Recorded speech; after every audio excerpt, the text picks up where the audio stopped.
भारत छोड़ो न्याय यात्रा में मणिपुर से हम महाराष्ट्र गए और रास्ते में हज़ारों युवाओं ने कंप्लेन की थी कि हिंदुस्तान में नॉन स्टॉप पेपर लीक होते हैं। और आज आप सबको मालूम है कि NEET paper and UGC NET के जो पेपर्स हैं वो लीक हुए हैं और एक कैंसिल भी हुआ है।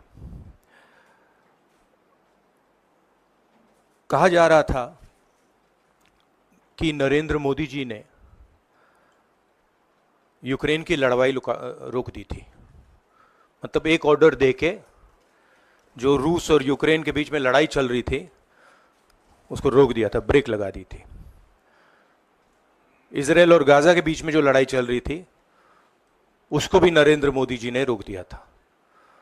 मगर किसी ना किसी कारण जो हिंदुस्तान में पेपर लीक हो रहे हैं उसको नरेंद्र मोदी रोक नहीं पा रहे हैं या रोकना नहीं चाहते हैं। नुकसान स्टूडेंट्स का होता है। जो हिंदुस्तान के स्टूडेंट्स हैं, मैं जानता हूं कि आप इन एग्जाम्स के लिए महीनों सालों काम करते हो। ये आपका फ्यूचर है और आपके फ्यूचर से खिलवाड़ किया जा रहा है। मध्य प्रदेश में व्यापम हुआ और अब उस व्यापम को नरेंद्र मोदी जी और उनकी सरकार पूरे देश में फैलाने का काम कर रही है। मैं इंस्टीट्यूशनल कैप्चर की बात करता हूं, मीडिया की बात करी, अलग अलग हिंदुस्तान के जो संस्थाएं हैं उनकी बात की। यही एजुकेशन इंस्टीट्यूशंस में हो रहा है। पेपर लीक का कारण है कि सारे के सारे वाइस चांसलर्स, एजुकेशन सिस्टम को बीजेपी के लोगों ने, उनके पेरेंट ऑर्गेनाइजेशन ने कैप्चर कर रखा है। जब तक ये कैप्चर रिवर्स नहीं किया जाएगा तब तक पेपर लीक चलता जाएगा।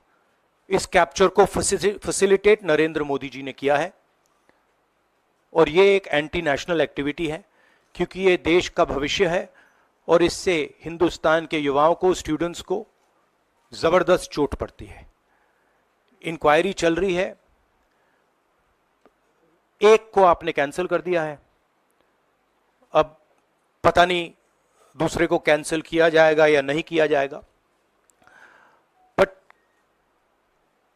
कोई ना कोई तो इसके लिए जिम्मेदार है और उनको एकदम पकड़ा जाना चाहिए और उन पे एक्शन लिया जाना चाहिए।